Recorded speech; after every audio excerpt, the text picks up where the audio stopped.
This podcast is brought to you by Progressive Insurance. Whether you love true crime or comedy, celebrity interviews or news, you call the shots on what's in your podcast queue. And guess what? Now you can call them on your auto insurance too with the Name Your Price tool from Progressive. It works just the way it sounds. You tell Progressive how much you want to pay for car insurance, and they'll show you coverage options that fit your budget. Get your quote today at Progressive.com to join the over 28 million drivers who trust Progressive. Progressive Casualty Insurance Company and Affiliates. Price and coverage match limited by state law. This show is sponsored by Charles Schwab. Seeking clarity in your financial journey? Schwab makes it easy for you to be an informed investor with transparent pricing, low costs, and no fee to work with a financial consultant. Schwab clearly explains their fees and helps you understand the common costs you can incur based on recommendations from your financial consultant.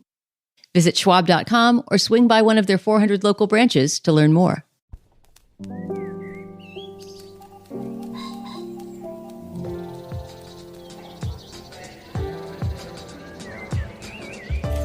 I'm Stephen Metcalf, and this is the Slate Culture Gabfest Nathan Fielder Goes Even Fuller Cringe edition. It's Wednesday, November 22nd, 2023. On today's show, Nathan Fielder, the reality TV postmodernist maestro, creator of Nathan for You and The Rehearsal, returns with The Curse. This one is a scripted show about a couple creating an HGTV show in an impoverished New Mexico town. Its 10 episodes are on Showtime.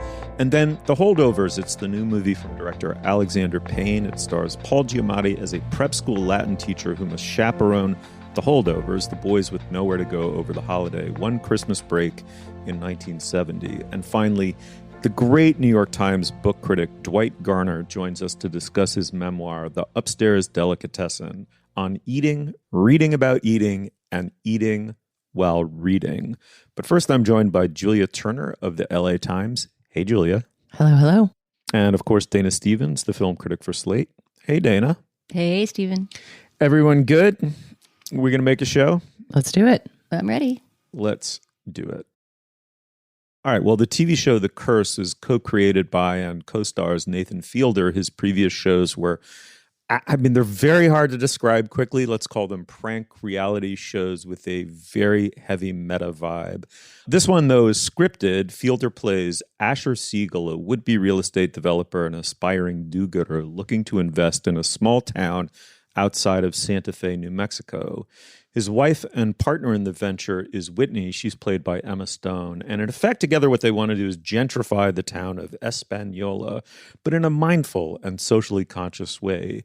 To do well, do good, and along the way to make an HGTV show called Flipanthropy. The show also stars its co-creator, Benny Safdie, as their dirtbag producer. In the clip we're about to hear, here's a moment after a disastrous TV interview where Fielder's character goes off on a local reporter when she brings up his wife, played by Emma Stone, her slumlord parents. Let's listen. You said nothing about your parents when I reached out to her. Awful. You were so aggressive that we can't have that air. What do you say? It's like you tell the reporter not to air something, and that becomes the story. That becomes part of it. There's nothing on Google that ties me to them. And now this is the first thing that's going to come up. We have nothing to do with their business. All right, Julia. Well, at one point, one of the two, I can't remember, I think it's Fielder's character says, we really believe that gentrification doesn't have to be a game of winners and losers. A version of that mantra is said over and over and over again by this apparently loathsome couple. What do you make of the satire that this show is aspiring to be? It's hard to describe and hard to watch and not unadmirable. But I think I spent a lot of my time watching it trying to figure out what to make of the cringery of it. I mean, if you're interested in cringe comedy at all, it's worth watching because it makes Curb Your Enthusiasm look like a gingham checked basket full of fluffy puppies. Like, you're like, oh, that lovable Brentwood curmudgeon, you know? Like, these people are despicable, obtuse about their own despicability, and Emma Stone's performance in particular is dialed in so precisely.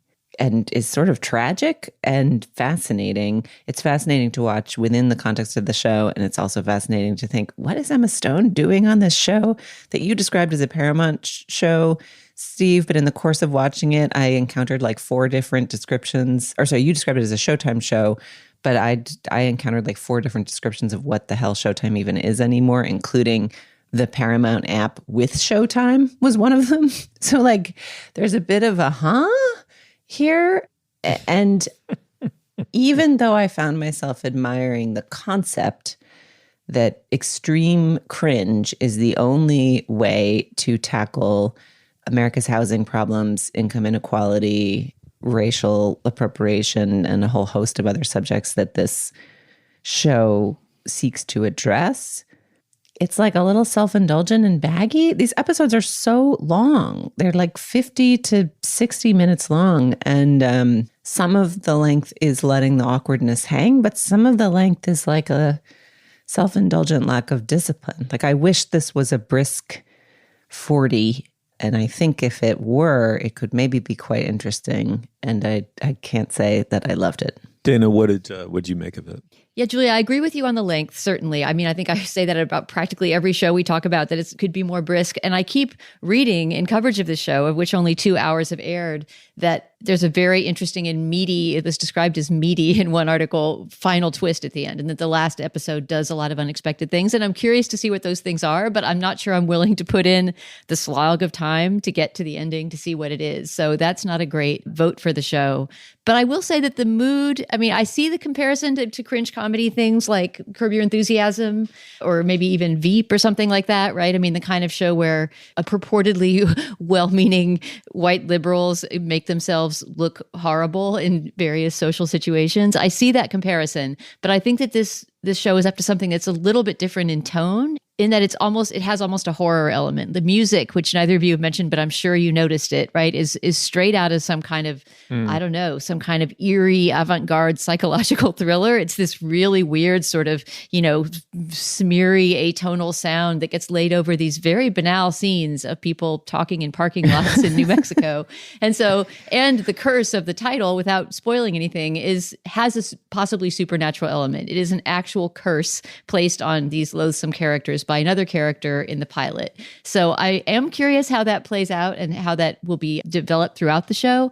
Not totally sure that I will stick with it for that reason. Yeah, I mean, that is a tough sell, right? These hour-long episodes that are, you say baggy, Julia. I kind of wrote flaccid in my notebook. I mean, there's a slackness and a kind of airy airlessness to them at moments. There's very little pace or briskness to the show to begin with. And to sit through 9 of those to get to a meaty twist in the 10th strikes me as a pretty huge ask.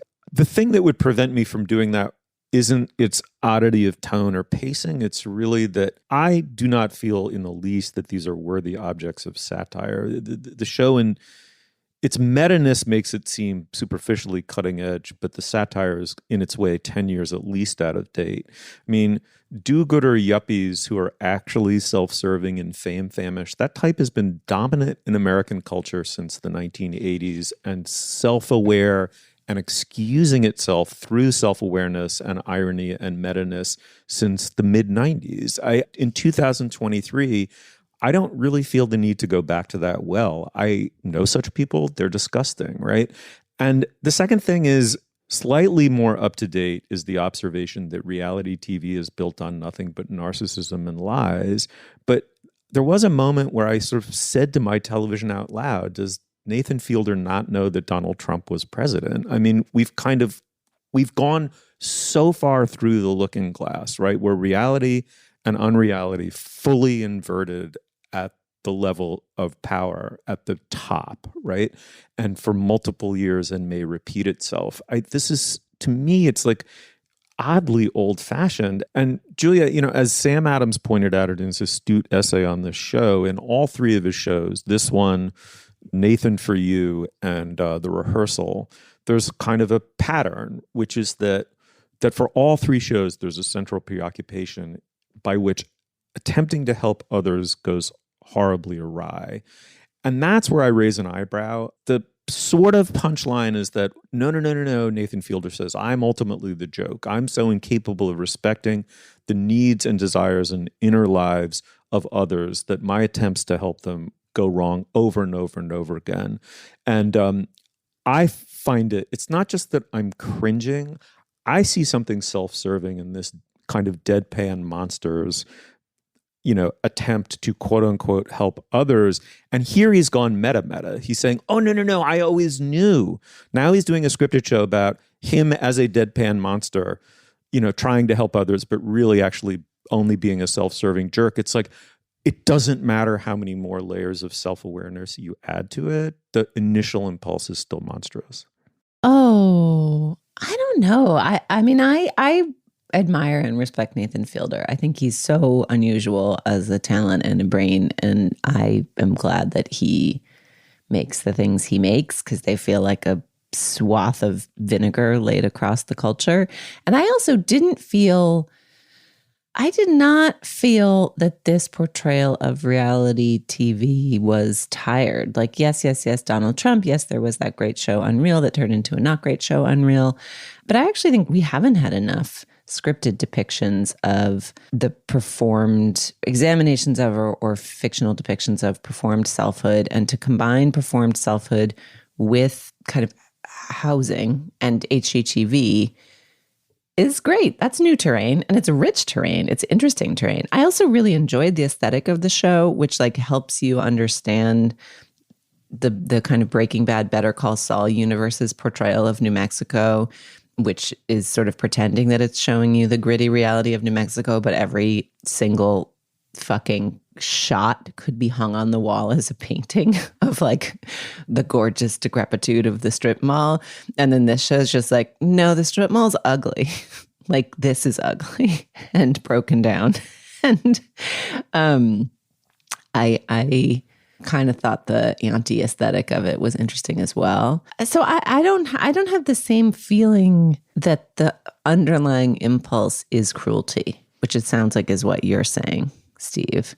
It's nihilist, I think, a little bit about humankind, which is not my jam, but in a way that I don't think comes from a place of cruelty. And in some way, the intentional obtuseness of his characters points up that everyone else is a little bit more human. Can I say something I really admire about the show, even though I agree with Julia's remarks on its bagginess and to some degree on Steve's remarks about Nathan Fielder, though I don't know his other shows well enough. I mean, I know his reputation. I've read more about him than I've watched of him.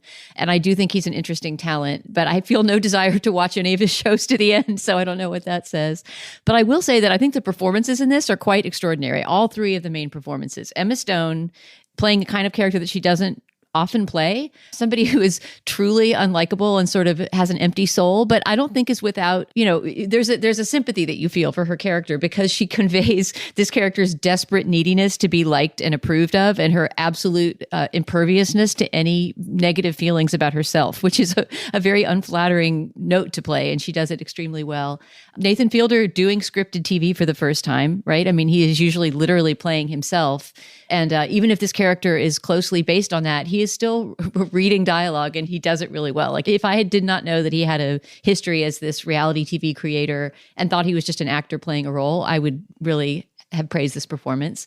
And Benny Safdie, who in general, I find kind of a piece of stunt casting when he's in movies, including in Oppenheimer, which he was just recently in. And, in the movies that he makes with his brother, Josh Safdie. He was also in the Are You There, God, It's Me, Margaret this year. And I always sort of think, oh, there's Benny Safdie saying stuff. And I actually didn't recognize him in this role. He looks very different. He sounds very different. And he plays, again, somebody extremely unlikable. And I was surprised to realize about halfway into the pilot, wait, there's Benny Safdie. So I will say that this is worth watching as a kind of, I think, masterclass in playing extremely unsympathetic characters in a way that still compels the audience's attention. Okay, well, email us and tell us what you think. I'm a pretty hard thumbs down, but it looks like I'm in the minority. It's The Curse. It's nominally on Showtime. You have to take sinuous byways to get there, or at least I did. I got it via Hulu. I'm sure you'll find it. All right, let's move on. You want control of your financial future, and Schwab knows that.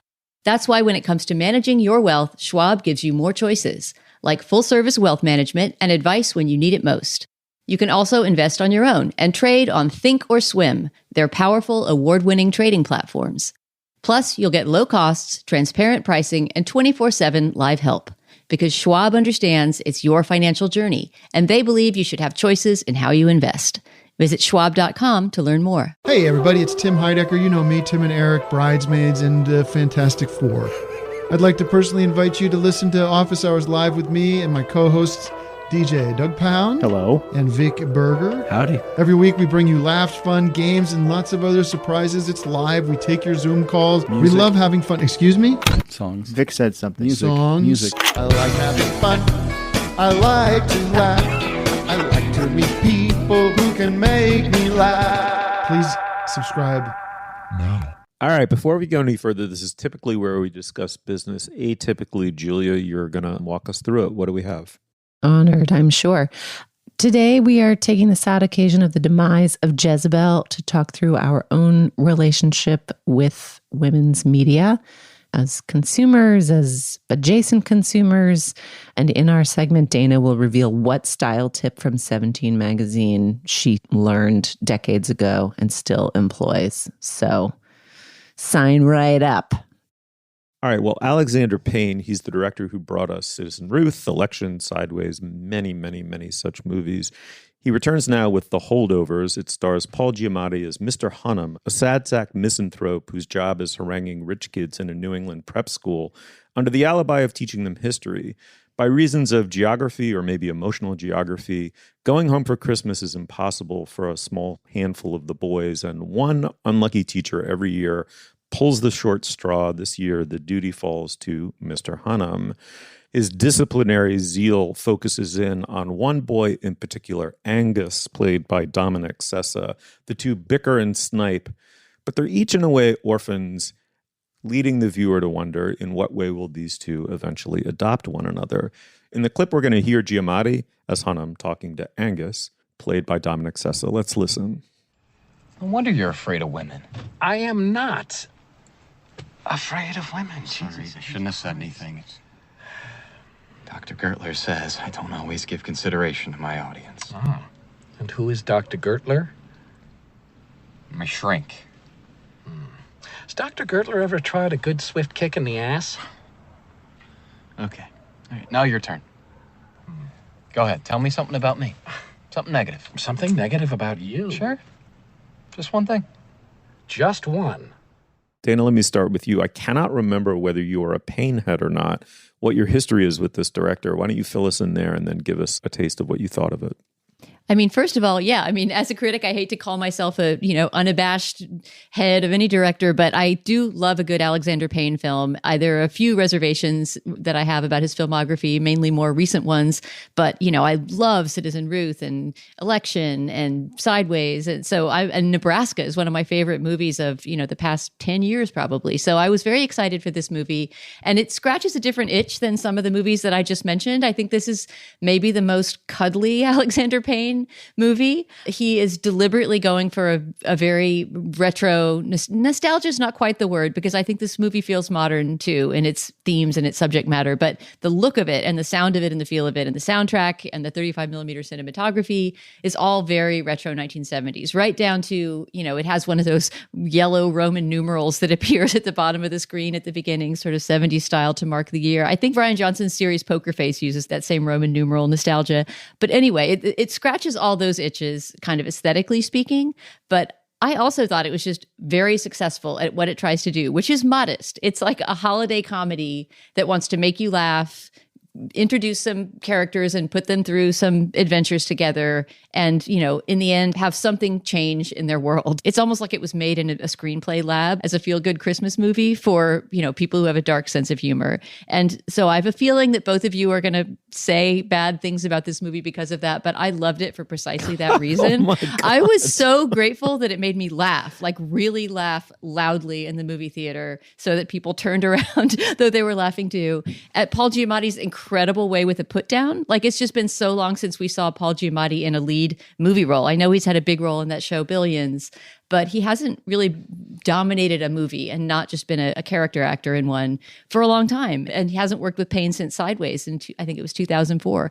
So to me, this was just sort of like old home week in the theaters. And I emailed my family and a bunch of friends immediately after seeing a press screening saying, when this movie opens, you've got to go see it. So yeah, I'm pretty much all in. I have a couple questions and reservations about it that I'll save for my next round of ranting. But what did you two think?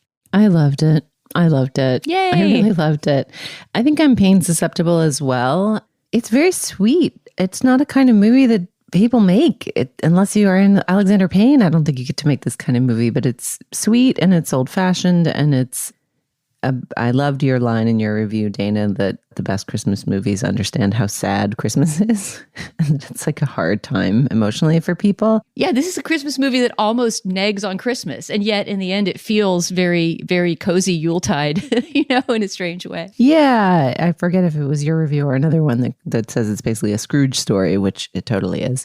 I feel like often movies highlight the dissonance of Christmas and the holidays and the feeling of like maladjustment that they can create in people by giving us an odd fish at a cozy gathering and just all of these odd fishes in this amazing set of this privileged prep school tableau. It's just great. It's original and interesting. And I thought the performances were all wonderful. Steve, what did you make of it? I was struck by, I attended a prep school and we have these buildings, some of which I surely passed in going to various track meets because it was filmed in a host of Massachusetts boarding schools that are different than the one I went to. Anyway, it had a familiarity to me as someone who went to one of those schools in the 80s and 90s. And I wonder what you made of it as someone who went to one of those schools for a little bit. Not quite in this era, but a little closer to it.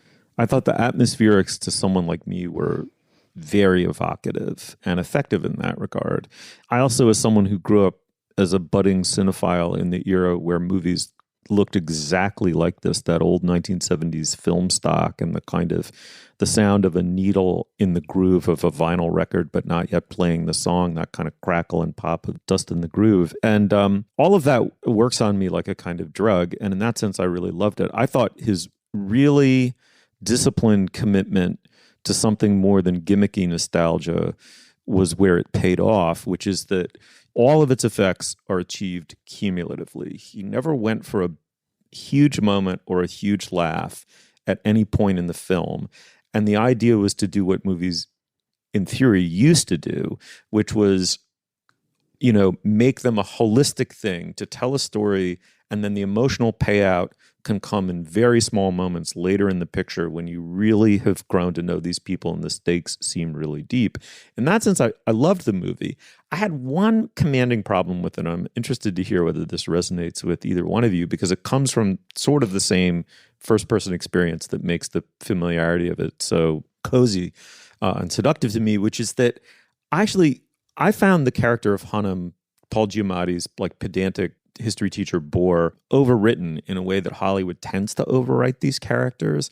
This takes place in 1970, assuming that he's in his 40s or 50s. He's born in the 20s or 30s. He's a member of the greatest generation. Funnily enough, the screenwriter has said it's based on a real person, his own uncle, who knew 6 or 7 languages, had been I don't know if he was in the OSS he had been a man of the world who's, in addition to being a linguist and a brilliant person, was worldly and lovable in some deep sense, but absolutely a relic. And the much more interesting, to me, movie and harder story to tell is, what is it about to have the whole world around you shrink so that you go from being one of its central players and a kind of hero to a big fish in a tiny pond? And maybe that turns you into something of a self-important, pedantic bore with a vengeful streak against these rich kids who helicopter in and out of the campus. But that to me was a more interesting story than this rather broadly written sort of insult comic who I never took to him as a real person, frankly, in some sense. And I felt that, oddly enough, for as much as I love Giamatti, Dana, that led to a performance that I found slightly shticky. Wow, maybe I just really am a sucker for Giamatti shtick. But I say this in my review. I think that his character reveals a bunch of surprising layers as the movie goes on, especially as you learn about his past, right? Because his character is supposed to have attended the same boarding school. There's some implication that he was sort of, from a less exclusive social class than other kids at the school, and that he was kind of an autodidact who got very far by virtue of his brains, but was never liked, was not liked as a high schooler, is now completely despised as a teacher at the same high school. So I did have a sense that he was somebody who had gone through a life journey. It wasn't from being important to not being important, but rather from sort of fighting his way out of a difficult situation, only to find himself kind of ironically trapped in the same place forever. But I'm curious, too, what you both thought of Divine Joy Randolph's character, who we haven't talked about yet, who's the third member of this, this tripod, this triumvirate that makes up the movie, and who I think is what sort of makes the movie, places the movie in the modern age and keeps it from being just a retread of, The Paper Chase or one of those 70s pedagogical classics that it echoes. I mean, her performance is incredible. She plays Mary, the school's cook, who is also spending Christmas at the school because it's her first Christmas since her son, also a graduate, died in Vietnam. And she's cooking for them, and then eventually becomes kind of part of the hang squad as the movie unfolds. It's interesting that this film is so devoted to being made exactly as it would have been made in the 70s, because the version of it that would have been made in the 70s might not have made her an equal part in quite the same way. Like, it's a little, somebody is conveniently racist at the beginning, and one of our first glimmers that the Hunnam character is not entirely worthless is that he stands up against the racism, and then a lot of the racism just kind of conveniently disappears for the rest of the movie, which I don't think was probably the experience of being in a prep school environment in the 1970s, even over the holidays with only 2 people there. So it felt a little bit less grounded than some of the other hyper-realism in a way that I wondered if it was a little cheap or convenient. Like, that was my reservation about the movie. On the other hand, I think the performances moved me past those reservations pretty swiftly, because they do develop these relationships and they do each share their own griefs and kind of move through them. Yes, in a way that is tidy and could easily be studied in a screenwriting class, but somehow across all of their performances, I found really moving. Yeah, I hear you, Julia. And I say in my review that I wish we had a little bit more of her character, of Mary, Divine Joy Randolph's character, in the last act. Although I also appreciated, as Wesley Morris wrote in his review of the movie, that she's sort of given her privacy at a very painful moment for her in the movie. And especially, I would say, in a late scene where Paul Giamatti's character and Divine Joy Randolph's have this late night conversation in the TV room, there's a moment that the dynamic between them is flipped in an interesting way, where sort of some of his expectations of her are overturned. And after that, I felt like the movie really won me over, that she was fully out of the category of the sort of sassy black secondary character, and was, although I wish she had more screen time, was a really fully rounded character. Anyway, I would say you may have slight niggles with this or that about the movie, but this is such a great choice for family viewing, and it happens to be open over a holiday weekend. I would totally send people to the theater to watch this with multiple generations of their family. Yeah, and to be clear, so would I. Okay, it's The Holdovers, stars Paul Giamatti. It's from the director Alexander Payne. It's in theaters now. Go check it out. All right, let's move on. Today is the beginning of a new year and a new decade. The nation and the world says goodbye to the 1980s and looks to the 90s. Kawabunga. I'm Josh Levine, and for the next season of Slate's podcast, 1 Year, we're slipping on some incredibly baggy pants and taking you back to 1990. Honey, it's the 90s, remember? Microchips, microwaves, faxes, airphones. It was a year of possibility, when an 8-year-old could get left home alone and fend off a team of burglars all by himself. You guys give up, or you're thirsty for more?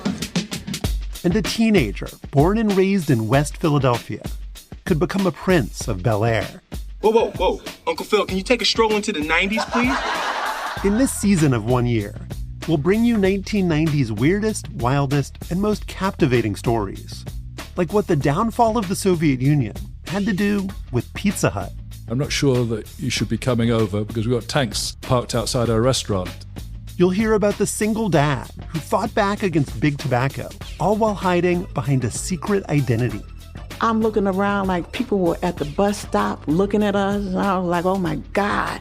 And here comes a police car. In Cincinnati, an art exhibit became a battleground over the First Amendment. I remember one of my board members said, so what's this? And I said, well, it's called fisting. And she said, oh, fisting, what's that all about? And President George H.W. Bush took on his greatest adversary. I'm president of the United States, and I'm not going to eat any more broccoli. 1 year, 1990, coming November 22nd, wherever you get your podcasts. All right, now is the moment in our podcast where we talk about another podcast. Dana, what do you have? Stephen, Smithsonian Magazine covers history, science, and culture in the way only it can through a lens that is insightful and grounded in richly reported stories. On Smithsonian's debut podcast, There's More to That, host Chris Klimek and the magazine's journalists will share how they discover the forces behind the biggest issues of our time. There's More to That gives curious listeners a fresh understanding of the big topics of the present. Each episode will illuminate a corner of history, science, art, and culture with a direct link to a story in the news today. Subscribe to There's More to That today and find out how much more there is to almost everything. Available wherever you get your podcasts. All right, well, Dwight Garner is a book critic for the New York Times, a job at which he's performed a kind of miracle. He's made readers want to read his reviews for him, but without being a show-off. That is very hard to do, I'm here to tell you. Whether it's a rave, a Payne, a hatchet job, or anything in between, sentence after sentence of his carries so much delight. He's proven again and again you can be brief, deep, and light, and now he's written a memoir, The Upstairs Delicatessen, on eating, reading about eating, and eating while reading. Is Garner at length, and Garner at length, I'm here to tell you, is equally delightful. It's filled with the same sly, sneaky wit and profundity as his daily paper criticism. Dwight, welcome to the podcast. God, thank you for that, Steve, and it's great to be here. It's so heartfelt. It's such a fun book, and it's fun to talk to you always. This is a memoir, and eating and reading came about by a process of self-discovery. You started with Cool Whip and Robert Parker, and you evolved into a serious reader and eater, but not at all self-serious. Dwight, if you have a copy of the book handy, it's like trying to describe to someone who's never had it what a pineapple tastes like, or a marshmallow, or a beef bourguignon or something. Like, you actually just have to put it in your mouth. So will you just read the delightful first paragraph from your memoir for us? Well, I feel like a chef who says, here's one I made earlier. Yes, I do have my book here, Steve. Yeah, my book starts this way. When I was young, growing up in West Virginia and then in Southwest Florida, I was a soft kid, inclined toward embonpoint, husky in the department store lingo, a brown-eyed boy with chafing thighs, because I liked to eat while I read. And reader, I read whatever was handy. George Orwell described his childhood self as having a, quote, large, rather fat face with big jowls, a bit like a hamster. This was my look too, so much so that my friends presented me with a hamster as a joke gift. I regret to inform you that I named it Holden after J.D. Salinger's hero. Holden ate lettuce and, probably despairing of his diet, staggered backwards theatrically on his hind legs one day and croaked, like Lee Marvin in The Man Who Shot Liberty Valance. I mean, it's just so good. How could you not read the next paragraph? I know, and it's like it's a sustained performance of that goodness. But let's dig into some specifics. I mean, people might ask you or someone like you, how did you get there growing up in a house largely without books or serious reading going on? But it wasn't in spite of, it was because of. You wanted to find out how to be in the world because you didn't know up front. So talk about where you're from and how you found your way to high literacy. As I write in the book, I was born in West Virginia. My grandfather was a coal miner. My father went to law school at West Virginia University. And, we were a middle-class family. I had tennis lessons and orthodonture, but there weren't a lot of books in the house. There wasn't much culture. And I started reading, and I just kept reading. And one of the reasons I read is that I just, out of pure curiosity, out of observation greed is a phrase I use in the book, I wanted to know more about what the world was like outside of my little suburb. And a lot of it was wanting to know about food. Dwight, what you just described about your childhood was one of many moments reading your book that I realized that maybe part of why I've always vibed so hard with your book reviews is that we share many elements of our past and also of our taste in food. But my grandfather was also from West Virginia. My father grew up there. And my grandfather also worked in a coal mine, not as a miner, but as he helped design equipment to get the coal out of the mine. He also said "warsh," as you mentioned, your grandfather pronouncing that word. And so your description of sort of the food culture of, sort of working class West Virginia was something that I really recognized and related to. But then there were so many moments that, little food journeys that you described also rhymed with ones that I had taken. Like, I think I've endorsed on this show before Marie Sharp's hot sauce, which you mentioned is your favorite hot sauce. I think it has actually been an endorsement on this Late Culture Gabfest. And Julia knows this very well. There's a snack that I picked up from an Iris Murdoch book, The Sea, which is a book that you talk about as having inspired a different snack. You talk about going in search of oranges, certain oranges that the obsessive narrator of that novel mentions in his book. And I like to spread toast with butter and then press fresh herbs into the butter, which is something that the obsessive narrator of that book talks about. So is this going to become a question? I guess I was going to ask you about snacks inspired by books and to what extent, that brought this book about, and, maybe to suggest a couple on air to our listeners, something that you would never have thought of eating if somebody in a book hadn't eaten it first. Oh, God, it's such a good question. Maybe like you, it sounds like I'm very suggestible. If I'm reading a novel and someone has a great snack in it or a great meal, I kind of want to go make it that night, or if not that night, I'll take a picture of it with my phone, and going back through my phone later, I'll find this thing that I've taken a photograph of, this snack or this recipe. And so, yeah, I love finding food in novels when it's well done. And I love finding recipe ideas. And, what a great thing. What a great pleasures to combine. I'm trying to think now of things that I've learned about through novels that I do food-wise. I mean, Iris Murdoch, you're right, is sort of one of the great people. Iris Murdoch said, one of my favorite quotes, actually the quote that describes this book more than anything else, is something like, she writes in The Sea, "The secret to a happy life is a series of continuous small treats." And one of the great things about eating is that, it doesn't have to be fancy food. It's just, Mary McCarthy in my book describes her method of eating peaches. Her father taught her, and they would slice the peach and dip every slice into a bit of sugar. And that was his method, and she loved it. And she writes, it wasn't, the method wasn't so important as the way he insisted on turning every little moment into sort of a nice treat, a nice moment. Like, he just recognized that it was great at the time.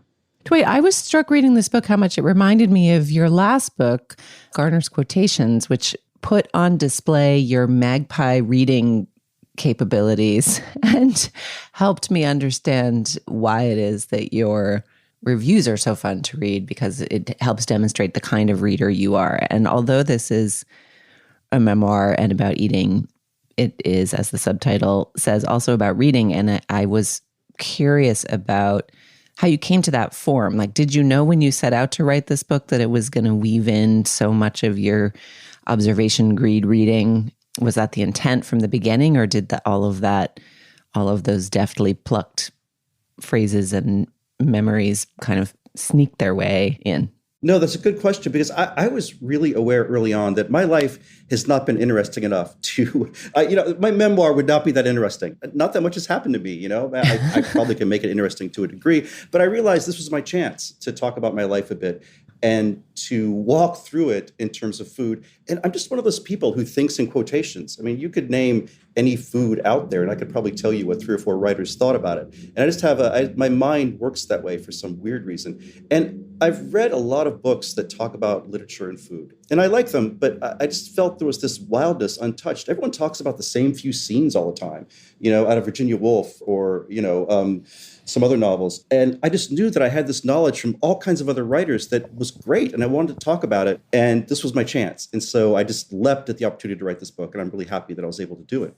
Wait, so like all of those thoughts and observations from writers across history about sardines are just floating around in your head? You don't have some like secret card file full of notebook, like index cards? Or I have a 2-part answer. Yes, they do float around in my head, but also I do keep a commonplace book. And as your listeners surely know, a commonplace book is where writers throughout time have written down their favorite passages from novels and other kinds of books. And I've kept one since I was 14.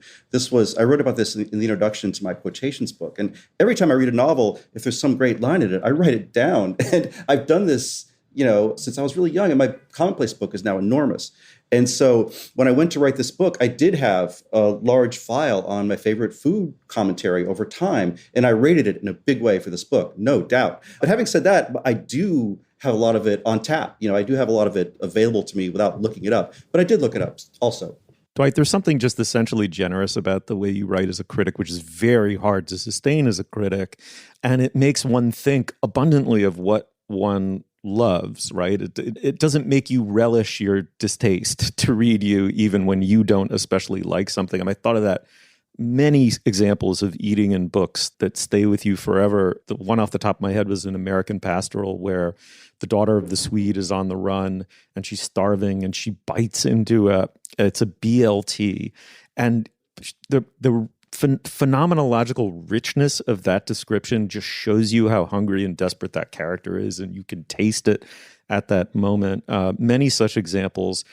Relatedly, I'm curious about the palate problem, right? The other Robert Parker, the wine critic, would often talk about kind of blowing out his palate, especially on all of these, super high alcohol wines. And how are you going to distinguish between the 99th wine that you're tasting and the 100th? Gluttony leads to satiety, leads to a dead palate. And as you say, you often find yourself under a landslide of books. And similarly, you love to eat and do it copiously. How do you stay alive to books and food? Oh, God, it's such a good question. Well, with food, you only have 3 meals a day, right? And your appetites keep coming. And so, I'm hungry and, I find that I'm always looking forward to my next meal. In terms of books, God, it's so true. And with books, if you're a professional critic, you look for reasons not to talk about them. I sit around all day with a big pile of new books and I look for reasons because I can only do 4 a month. And I probably get, 200 in my mailbox a month and or more than that.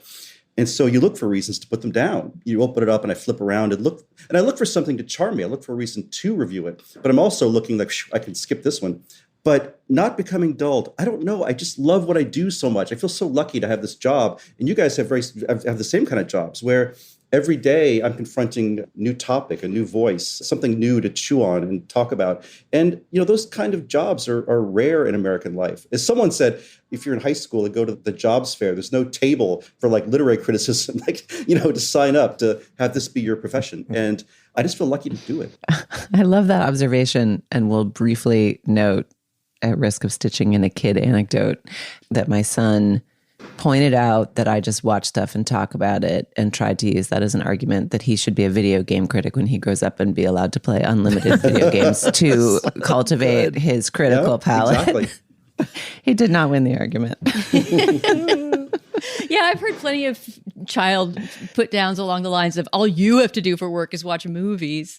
So I guess I have it pretty good. But I have to say, in response, I completely agree with Steve that I think joy is one of the critical elements of this book and of your writing in general. But I am also so grateful when you deliver a deadly pan of a book that I don't want to read but desperately want to know about. I still think about and laugh your review of Jared Kushner's memoir. I remember sending that link to everyone I knew. It was so full of laugh lines. Well, I found that readers really, especially readers of book reviews, love the pan. And the reason is, I think, well, A, they're kind of fun, of course, but B, book talk in America has become very much like happy talk, and negative reviews are rare now, and there are fewer book reviews. And so I think readers are always feel like they're being sold a bill of goods. They read this glowing review and go buy the book, and it's a piece of crap. And I think that happens to a lot of people. And so when they see a negative review, thank God this is not another rave, and I can skip this book, And I think people feel like they're finally getting straight talk sometimes if someone pans a book. Okay, Dwight, I have to ask just the gooniest question. One desert island food paired with one desert island author. Go. Oh, give me a sec. I'll figure it out. It's those questions that make you dumber the minute they're asked. Like, favorite movie? I'm not familiar with the concept of movie. Thank you, Dana. Let's leave all that in, by the way. No, it's so true. Whenever ask me what to read, I never have an answer. I would say I want to be in Rome with Ralph Ellison in the 1950s. He was there for a year or so writing, and he couldn't find sort of Southern food. He couldn't find the things he loved. And he went out walking all over Rome in search of pig's feet. And he couldn't find them or the right brine he did to make them. And I want to be there with Ralph on the search for pig's feet in Rome in 1950, whatever it was. See, this is a lesson, Dana, to all aspiring hosts. Sometimes the dumbest questions lead to the most intelligent answers. The Upstairs Delicatessen on eating, reading about eating, and eating while reading is by Dwight Garner, a very esteemed friend of this program, a VFOP. Dwight, thank you so much for coming on the show. It is an absolute delight. What a pleasure. Thank you, guys. Right now is the moment in our podcast where we endorse Dana Stevens. What do you have? All right. Well, in our segment on the Holdovers, I recommended that people over the holiday weekend, if they're looking for some family viewing, go watch that movie in the theater. I stand behind that. But if you want to do some home viewing over the holidays, as who doesn't, I happened to discover a show on Netflix over the weekend that, in a rare occurrence, all three members of my family wanted to watch, not necessarily at the same time. So it was sort of constantly flowing through my house all weekend. I still haven't seen the whole thing, but I've seen bits of the whole thing. And I can say that while not being perfect, it will make for excellent family watching. It's called Life on Our Planet. It's a nature show or a sort of paleoanthropology show, or a history of the planet show on Netflix. It's narrated by Morgan Freeman. Who better to sonorously tell you of your planet's past than Morgan Freeman? It's basically a history of Earth since intracellular life first began. So obviously each episode is going to be covering millions and millions of years of time, if not hundreds of millions of years.